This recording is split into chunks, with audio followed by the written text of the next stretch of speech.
Well, welcome everyone to tonight's webinar, Fulfilling Your Wishes, Planning for the End of Life.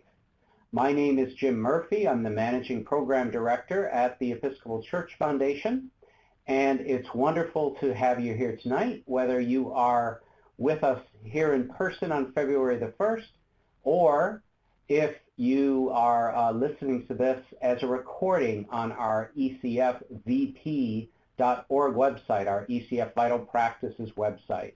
So welcome. I will be sending the recording as well as the slides and several other resources that I'll be noting throughout the webinar tonight to all of the registrants. So even if you didn't make it here in person, you will have access to all of those. Our primary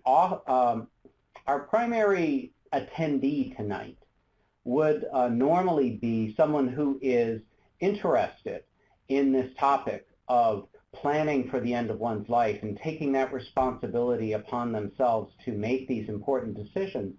However, I know that many people who are either listening to our recording or who have joined us are also leaders of their congregation, Episcopal organization, or diocese. So you are certainly, I think, going to find this webinar useful, and please know that you can share it with whomever you'd like. And after you get the recording, that will be very easy to do. So just a few, I'm going to introduce ECF and then we'll get into the material for this evening. Just one quick thing for those of you out there in the New York City area.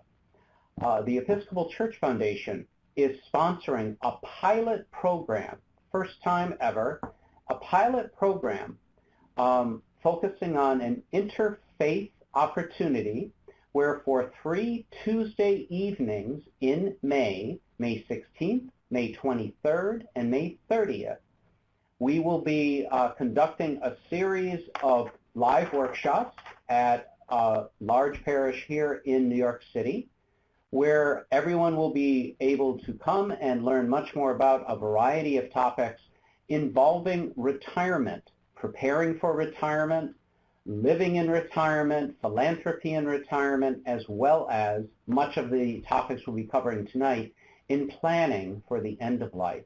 So if you are a resident in this area around New York City, please just send me an email after tonight's webinar and I will be happy to share our flyer on the event. And you're more than welcome to join us on one or more of those Tuesday evenings in May. The name of the pilot project is Taking Hold. The first night will focus in on Medicare, Social Security, and other things you should know about getting ready for retirement. The second workshop on May 23rd will focus on living in retirement, preparing one's assets for retirement, living successfully in retirement, as well as philanthropy in retirement. And the third night on May 30th will focus on planning for the end of life and ensuring that your wishes are fulfilled, which is the topic of tonight's webinar. Very briefly, the Episcopal Church Foundation is the foundation for the entire Episcopal Church. We are an independent and lay-led organization. Many of you have attended our workshops or webinars in the past. We focus in on empowering leadership throughout the church so that they can do the work that God has called them to do in their own unique and particular circumstances.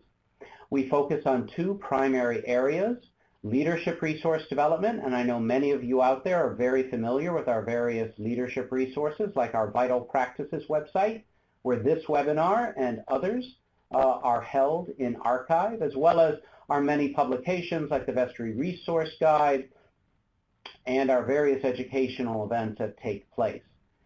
We also focus on helping Episcopal leaders, both lay and clergy, of all types of Episcopal organizations, churches, dioceses, and other entities like schools and camp and conference centers, about financial resources, how to raise the resources needed for ministry, how best to manage them.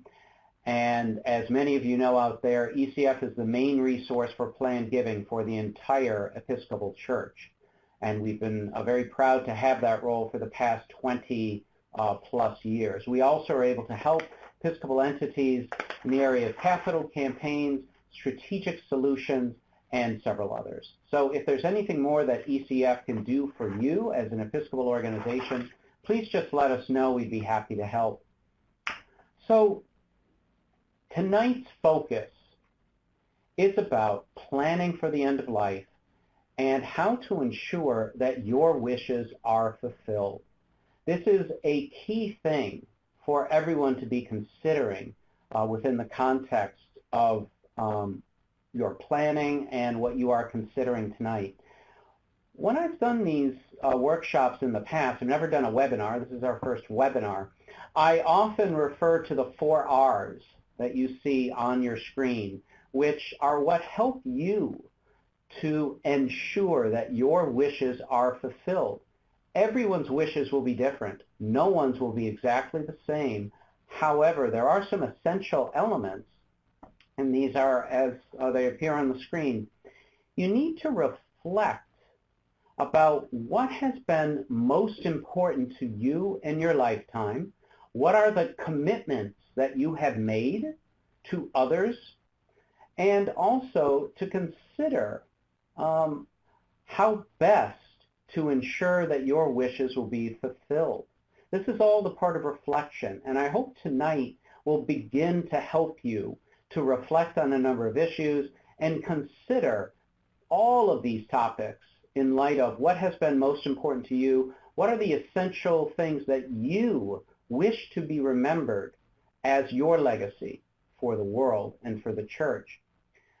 Secondly, remember and respond. These go very closely together.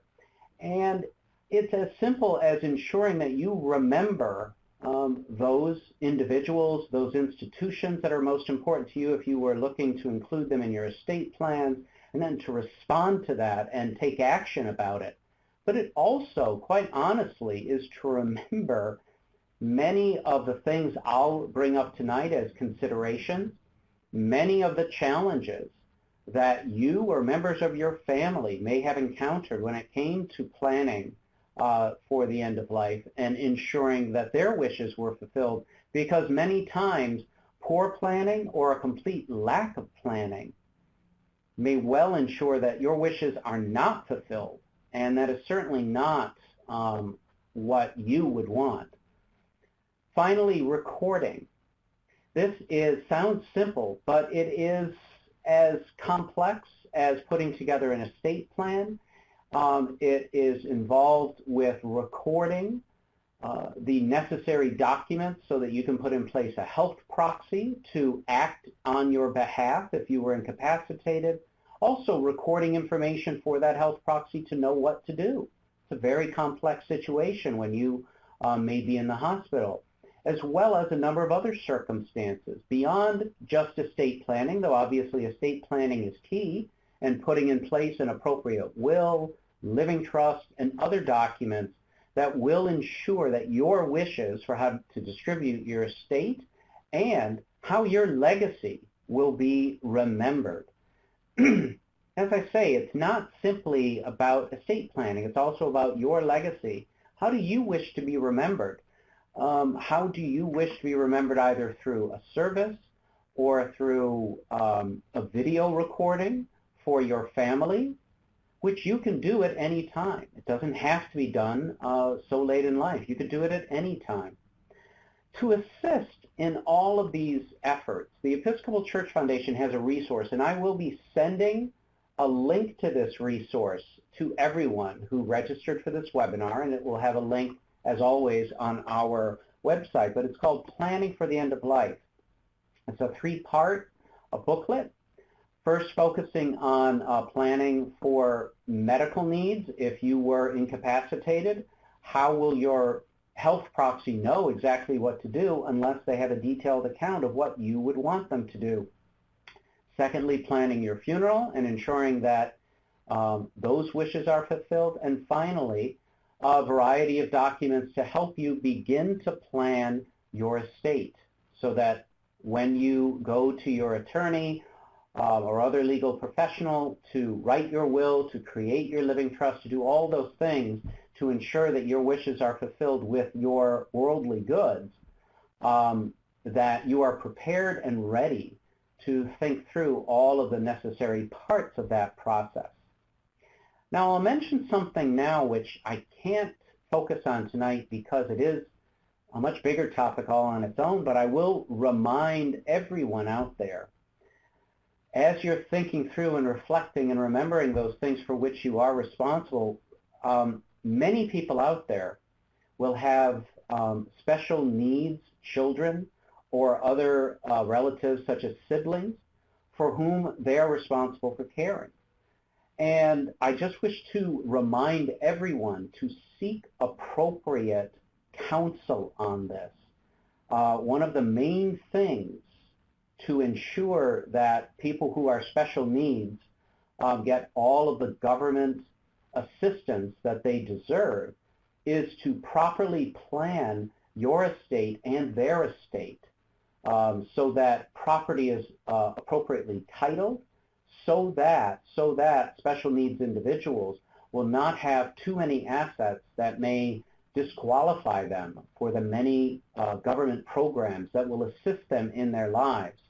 I know many of you who may have these issues have already thought of this, but I just bring it up because as time goes by, it isn't just special needs children that people have to be concerned about. It's also our siblings, our parents, and other people. And so please do consider those aspects so that if something were to happen to you in the near future, those people having special needs that you would be responsible for can actually assist them in the right way so that it does not disqualify them for any government programs that they are due.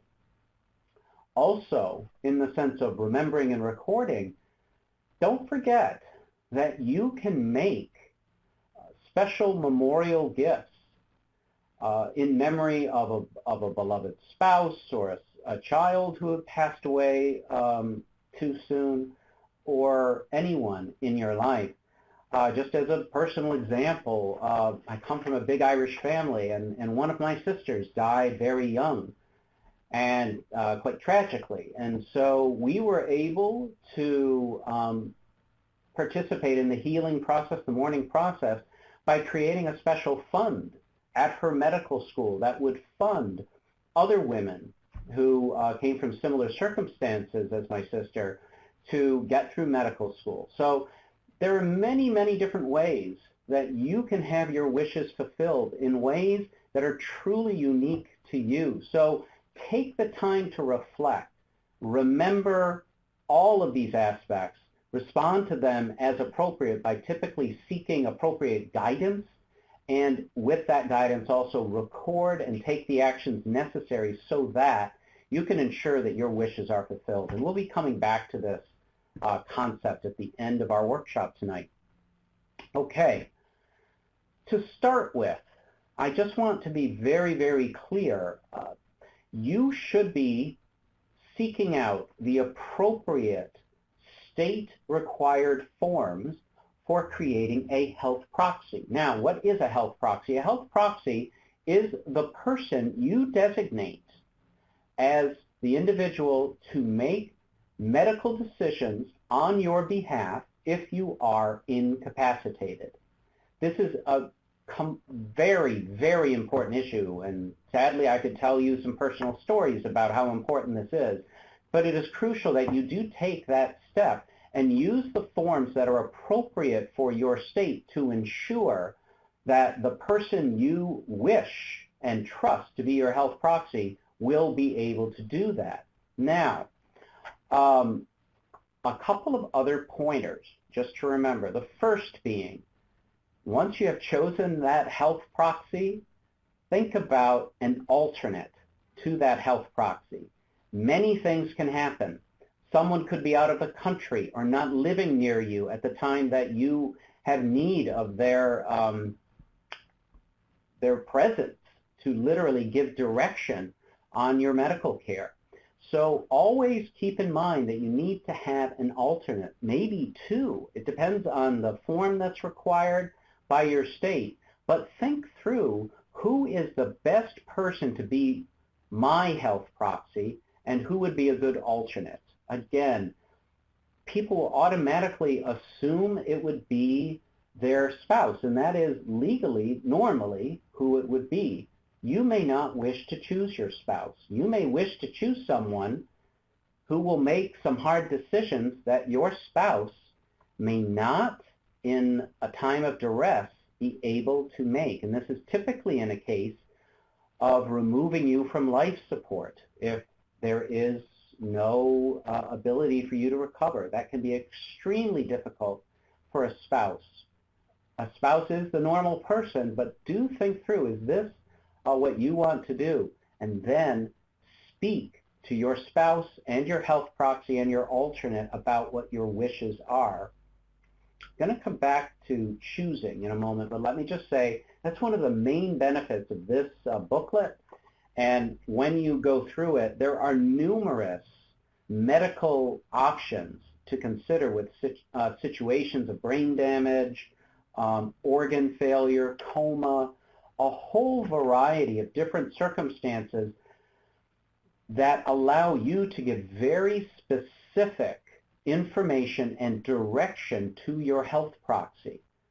You should, of course, have a health proxy, but honestly, it's hard for them to know what to do in many different situations because there are so many different options now with medical advancements.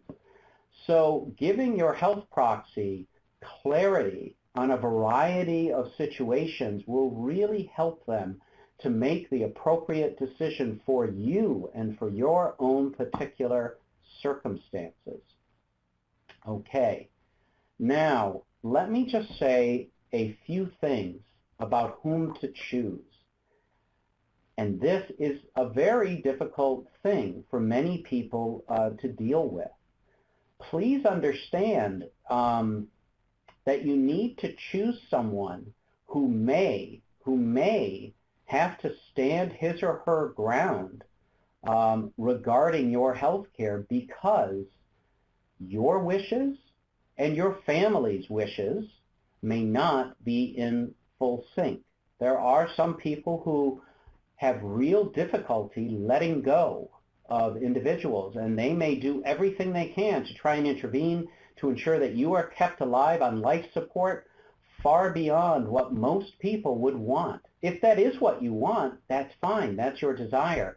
But honestly, most of the time, many people do not want to just be kept alive artificially, and their health proxy has to be strong and capable of standing up to family members who disagree. I bring this up because it is very difficult in times of duress to deal with the conflict of family. You may also have many things to contend with. You may have members of your family that don't believe or I should say they do believe in keeping people alive at all costs, and that may not be your desire. So it's just crucial that you can appoint someone to do this who can stand up to family, stand up to conflict, and ensure that your wishes are fulfilled. And what will help them if they do have those conflicts is by having the detailed information like what you can record in our Planning for the End of Life guide. Okay, let's continue on with planning one's funeral. Now, many people will find this quite morbid, but it really isn't. It truly isn't. Being able to have your wishes fulfilled and ensure that you have the type of memorial service and funeral, or for that matter, that you don't have something. It is your choice. However, it is typically up to the family to make all of these decisions. And if you have not already put in writing and shared with someone all of this information, someone else may well be making decisions that you don't agree with. Again, a personal note, my mother, who died a few years ago, I had sat down with her in the early 2000s, many, many years before her health was failing, and walked through with her all of the different parts of her funeral that were important to her. She had been very active in music and music ministry at two different parishes in our hometown.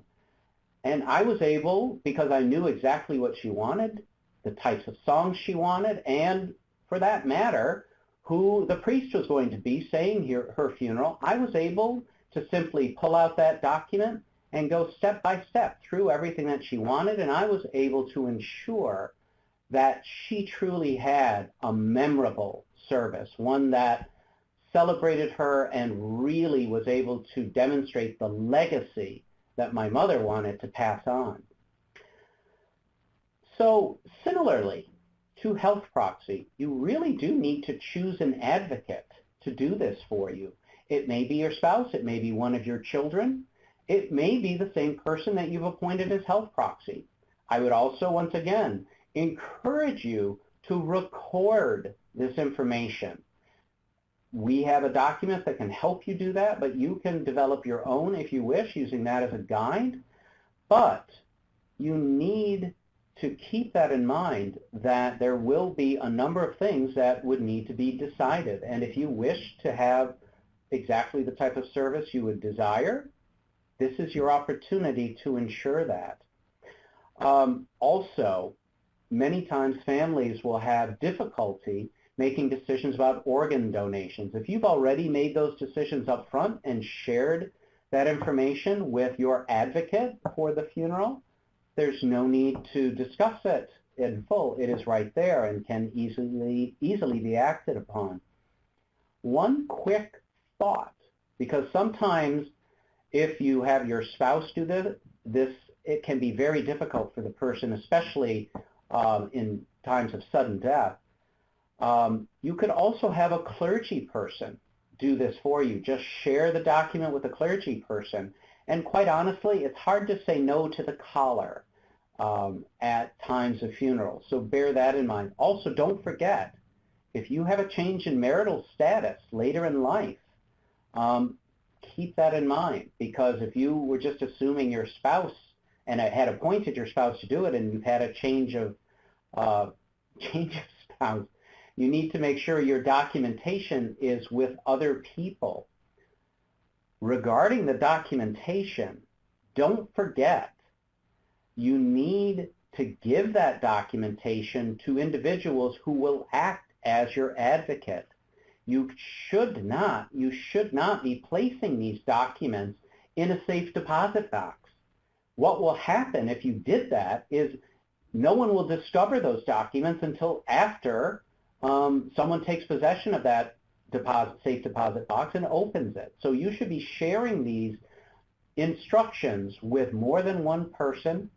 I would recommend, once you've shared it with the person who's going to advocate for this, that you share multiple copies with your family. It is better that they understand exactly what you wanted up front. Don't forget, make sure you have your grave deeds or columbarium documents along with these documents, or have clear indications about where you wish to be buried or how you wish your body to be taken care of after you pass away. Now, this may also seem a little morbid, but once again, it gives you the opportunity to have your wishes fulfilled and to truly control the legacy that you wish to have said about you. What do you wish to have in your obituary? I literally went through this with my mother, so the process was quite easy to put all of this together.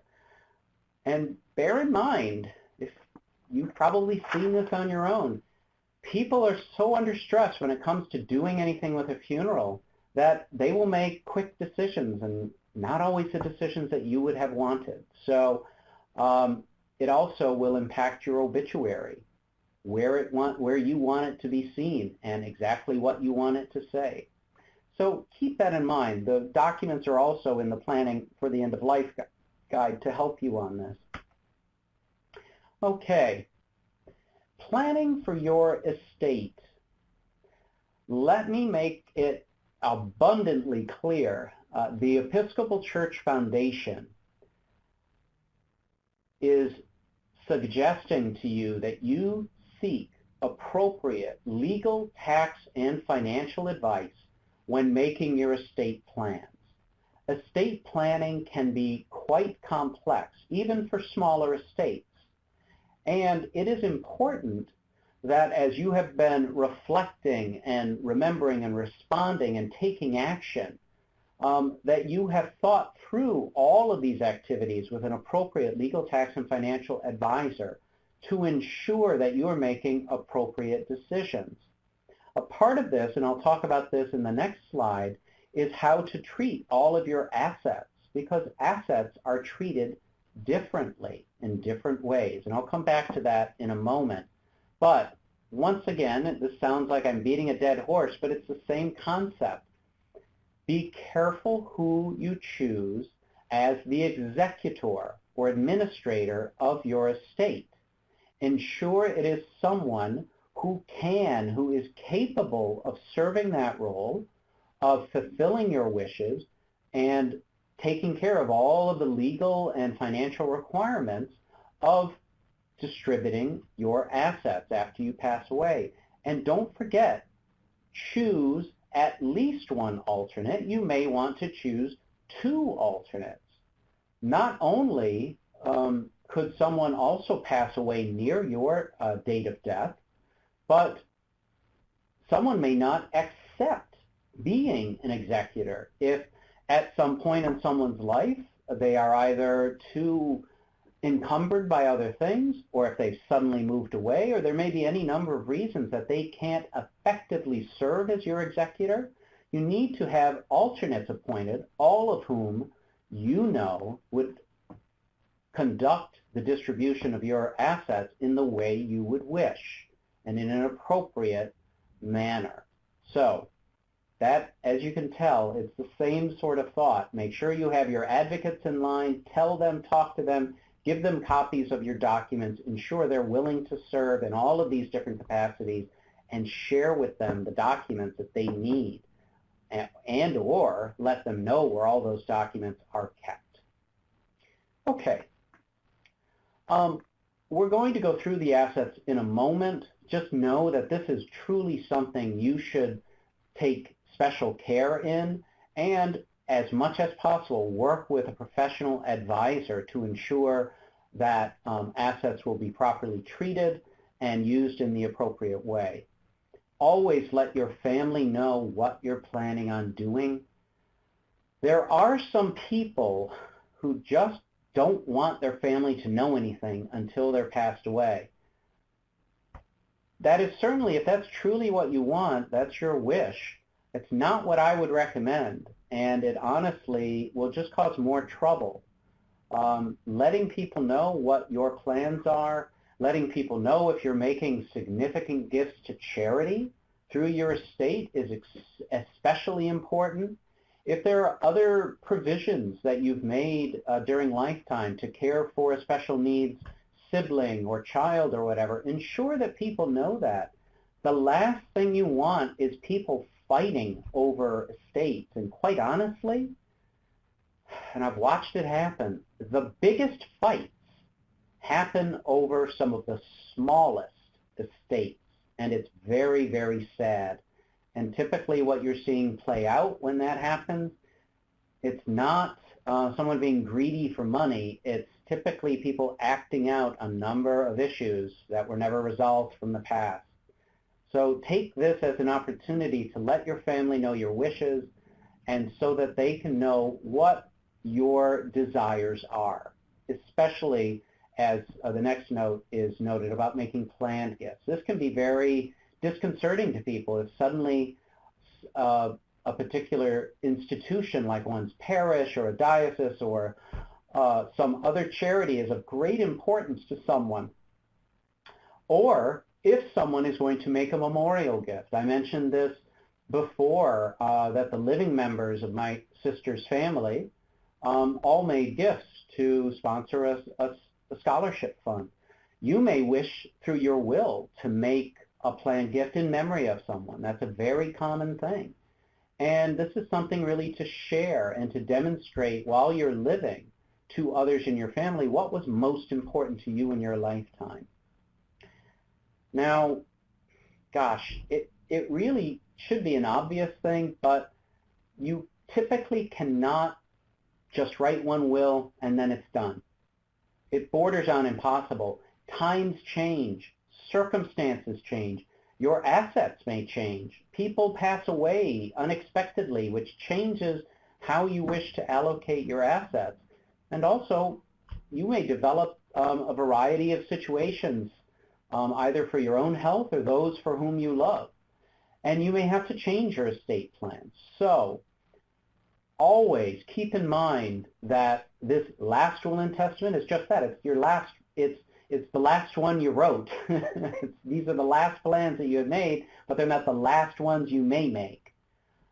You do need from time to time to review your plans, ensure that they're appropriate, check in with legal counsel to assure you that there have been no changes that would make something better to do one way or another, but review from time to time. Don't forget, if you change states, this can also directly impact your estate planning.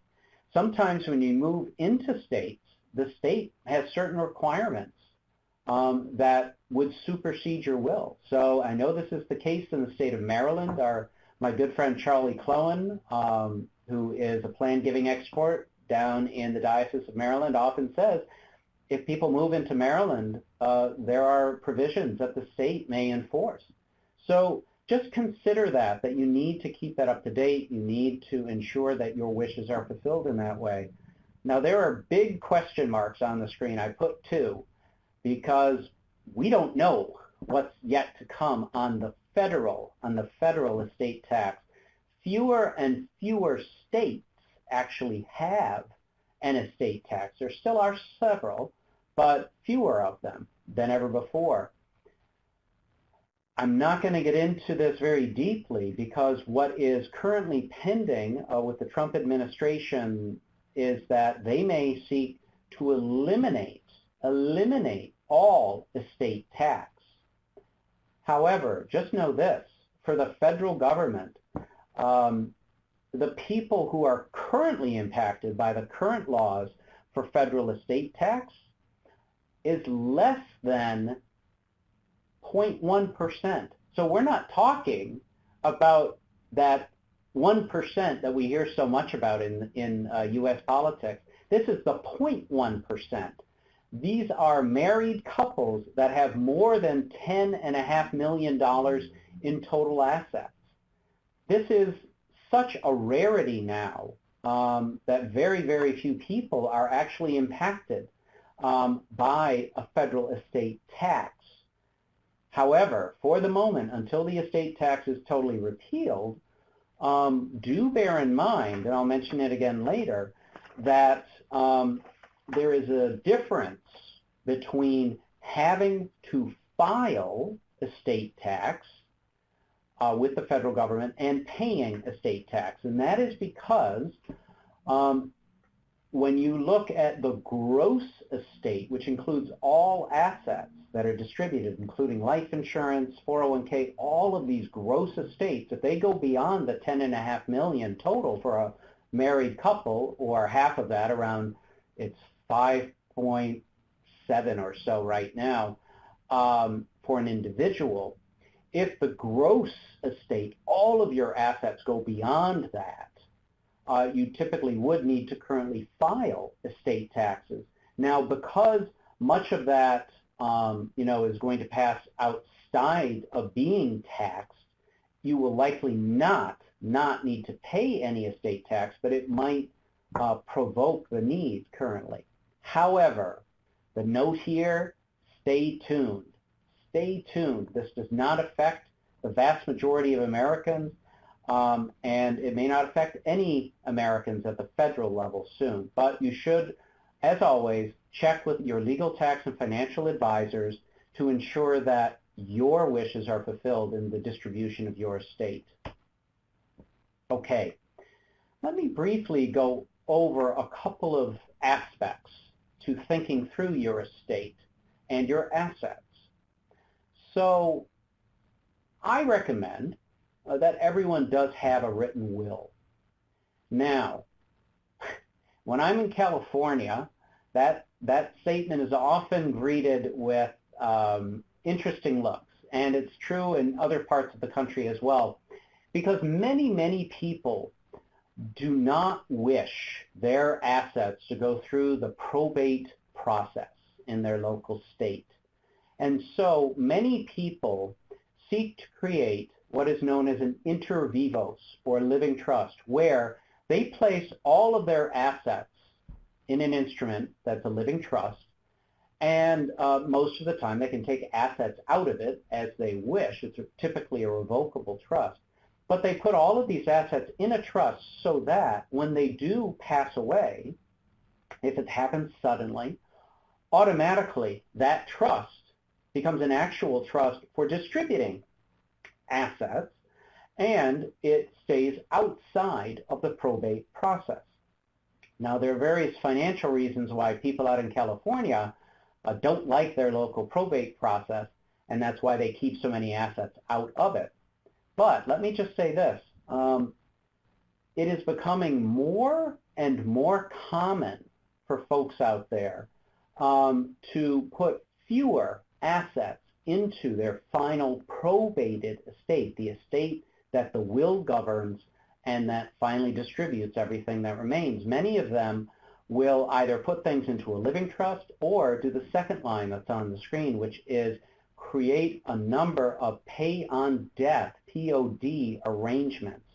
This can be for accounts that hold stock and a variety of other accounts like bank accounts, where nowadays many states across the country allow you to designate, in the event of my death, it's at the bottom of most applications, this person would receive the value of this account. And all that person needs to do is take a copy of the death certificate to the bank, and they can just show that death certificate, and if they can prove their identity, they will receive the balance of that account.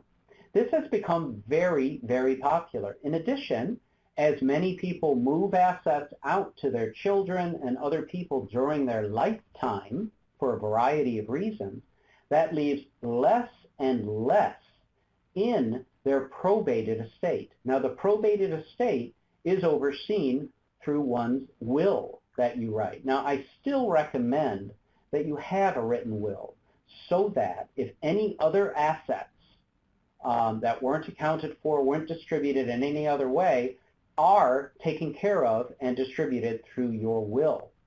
What's interesting, as many of you who know me know, I do a lot of work in planned giving and endowments all throughout the Episcopal Church.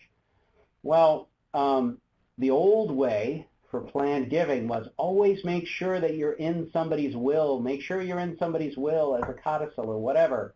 Well, the reality is, for many people, you're distributing your assets, as we'll go through in a second, through a variety of different ways. Living trust, pay on death, some of the other IRA things we'll touch on in a sec. And very little is actually left over in the probated estate that gets governed by the will. So many times people are making these allocations if they wish to make a gift to an individual, to an institution, whatever the case might be. They're doing it through a number of different ways, and little is left in the will. However, I do encourage you to seek legal, tax, and financial advice in reviewing all these assets, and consider creating a will because that will govern all other assets. And if you haven't made these other provisions, it may be essential for you to create a will to cover all those assets. Excuse me. It gets very dry here at 475 Riverside Drive at night. Okay, tax-deferred accounts. Now this covers a whole variety of similar things: IRAs, individual retirement accounts, 401ks, 403bs for those of us in the not-for-profit world.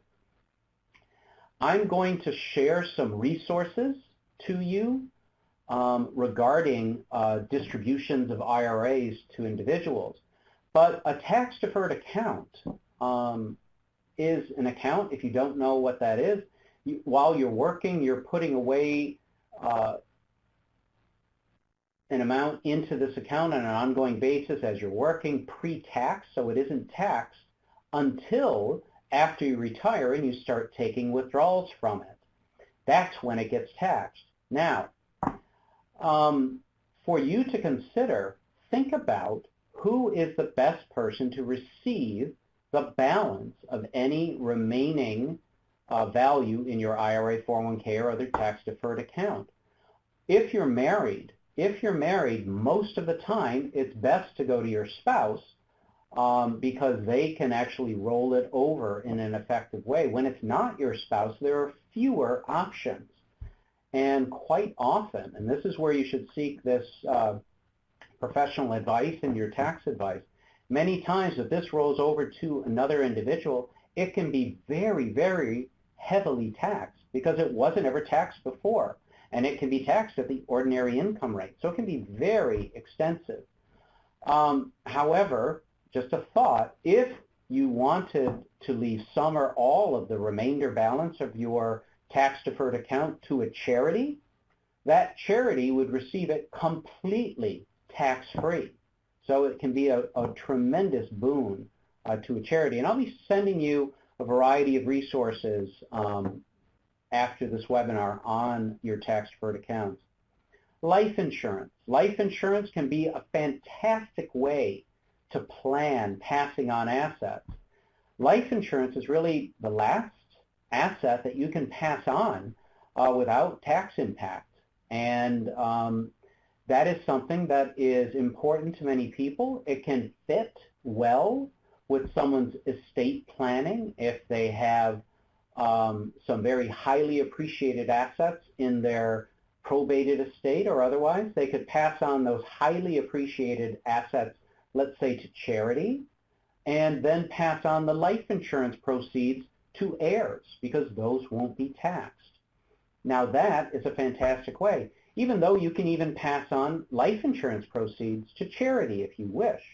However, and this is very, very, very important, whomever you designate to ultimately receive the benefit of life insurance proceeds, whether that be an individual, a charity, whatever the case, make certain that you share with that individual or that institution the evidence, the demonstration document that says this person or this institution will receive the proceeds of life insurance. The reason is life insurance companies are not currently obligated to just distribute those funds immediately. Someone has to contact them to get those distributed.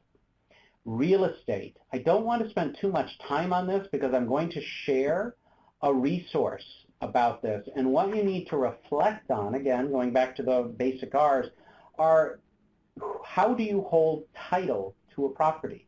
Are you holding it in tenancy in common with someone else? Or are you married and therefore have joint tenancy? So I'm going to send a list of descriptions that are the most common forms of property ownership, a very easy to follow document, because that's another aspect of reflecting about what and how to distribute different pieces of property, because sometimes assets will pass, once again, outside of the probated estate because you may hold something in common with a sibling or someone else.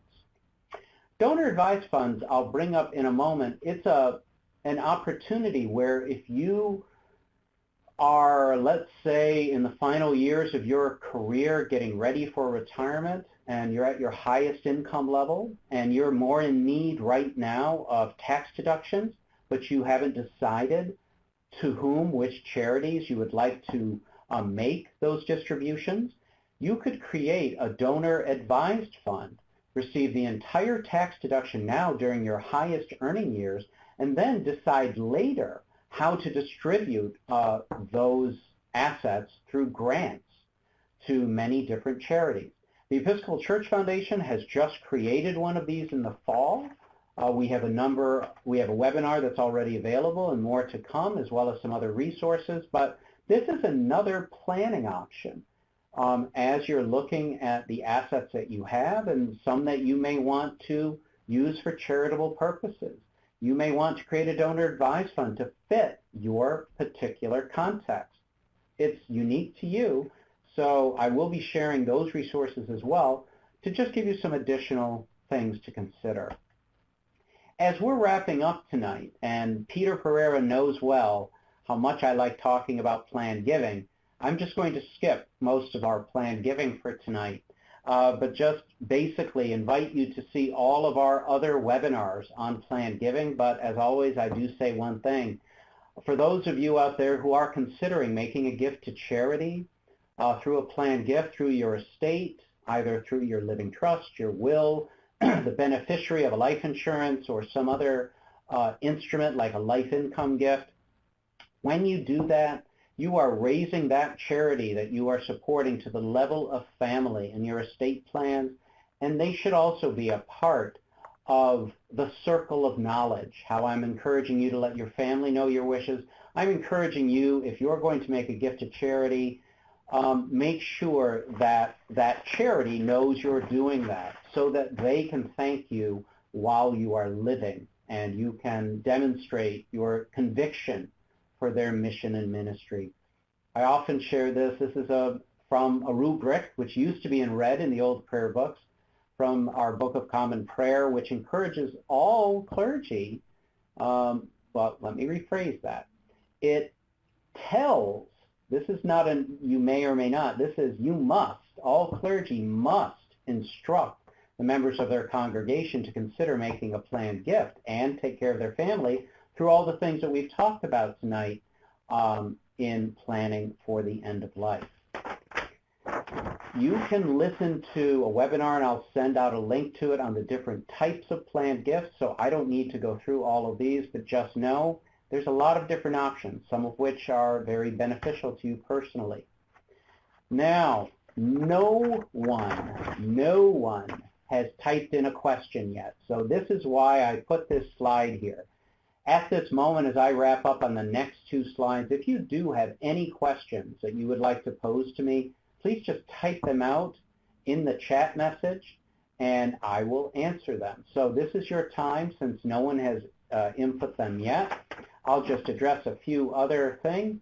And again, you're going to get all of these slides and these links for your future use, either for yourself or to share with other members of your parish or various Episcopal constituencies you may know. We have a great donor website that the Episcopal Church Foundation sponsors. It is a generic website where anyone can go in and look at all the different types of planned gifts, run sample life income gift illustrations, also see different donor stories and see what was right for different people, just to get you thinking about what might be right, as well as various updates for taxes and financial planning. I already mentioned our donor advised fund. It's a new thing which has just become available, and ECF is happy to assist you if this is something that you think sounds like a valuable tool. This is the fastest growing form of philanthropy over the last decade or so. So if this is something that you think would be beneficial to you to set up an account and then make future grants, please just contact me and we'd be happy to assist you. Okay, just to begin wrapping up, I've said many things, and probably multiple times I've said many things, and that's because it all comes back to the same focus of reflecting, remembering, responding, and recording. Review for yourself and with those you love what has been important to you in your lifetime, what you wish to be remembered for, your passions, your convictions. What are you responsible for? Who are the people you are responsible for? And what are the institutions that you would wish to benefit from your legacy? Both from a memorial sense of letting them know how much you care about them as individuals, for people as well as institutions, but also how it is appropriate for you in your own particular context, because everyone's context is different, to leave your own legacy. Please remember to discuss your wishes with family and friends. record all of the information that we've talked about tonight. I'll be sending you a link to the resource which you can use to do this. But honestly, it's the simple thing. Ensure that you have appointed advocates for you to act on your behalf, especially in the case of health proxy, for someone to act on your behalf if you are not able to, but also for these other important aspects of ensuring that you are memorialized as you wish to be, and that your estate, in whatever way that you want to handle the distribution of your various assets, that it's handled in an appropriate way so that, once again, your wishes are fulfilled. So I haven't seen one question, which either means I did a really good job tonight or not so good of a job tonight. Everyone will receive a feedback form, so you're welcome to do so. Thank you all for coming tonight. Please know that all of our webinars, including this one, if you're listening to it on the recording, are available on our Vital Practices website, ecfvp.org. That's up on the screen now, in addition to a number of other webinars. And just watch out for other webinars that will be coming. Just to wrap up, know that ECF, the Episcopal Church Foundation, is here to assist you in a variety of ways in leadership and financial resource development. I am so happy. We should have six pictures on the screen right now. I only have 5. We've recently expanded my staff in financial resources here at ECF. We've added 2 wonderful people, and those are Susan Erdy, who is our new program director for Endowment Management Solutions. Our endowment management area, working with dioceses and parishes and other institutions all throughout the country on managing their endowment and permanent assets. That program has just been growing and growing, and we are so grateful that so many Episcopal institutions have chosen us to partner with them to help their constituencies in these ways and to manage those financial assets. We also welcome Andrea Zamuda, whose picture is not there, regrettably, but she's a fantastic addition, giving us a variety of support in our database and administrative operations. So thank you all for coming tonight. I will be on for just a couple more minutes to answer any questions. And I'm getting asked to show the ECF website, and I'm always happy to show it. So there's 2 ECF websites. There's one here, which is the Vital Practices website. This is where you would go to look at all of the different leadership and financial resources that we have available to Episcopal leaders, both clergy and lay, all throughout the country, as well as all of our recorded webinars. In addition, let me go back, there's also this website. If you're interested in making a planned gift or learning more about planned gifts, or for that matter, if you're a leader in a parish and you are trying to build up the planned giving efforts, please contact us here at ECF, but also you can use this website on your own website so that individuals who may be interested in learning more about planned gifts can go here and get that information. So in addition to that, the Episcopal Church Foundation has its own main website, which you can infer from all of our email addresses at episcopalfoundation.org.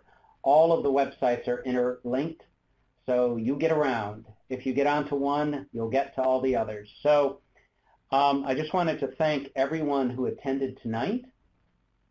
And again, if there's anything that the Episcopal Church Foundation can do to help support your leadership or financial resource work in your parish, diocese, or Episcopal institution, please contact us. We'd be more than happy to do that. Also, final plug, if you missed it at the beginning, if you live in the New York City area, the Episcopal Church Foundation is sponsoring a new pilot project called Taking Hold. It's an interfaith opportunity, so we are gathering together a number of different religious denominations, Jewish, Muslim, Roman Catholic, Episcopal, Lutheran, UCC, a whole variety of folks all throughout the New York City area. And we're gathering at a large church here in Manhattan so that we can go through a number of topics. It's 3 Tuesday evenings in May. May 16th, focusing on Social Security and Medicare. May 23rd, focusing on living successfully in retirement, on how to manage your assets, truly prepare for retirement, estate planning, as well as philanthropy in retirement. And then the third night, May 30th, we'll focus on many of the topics we touched on tonight, on planning for the end of life and ensuring that your wishes are fulfilled. So that's it.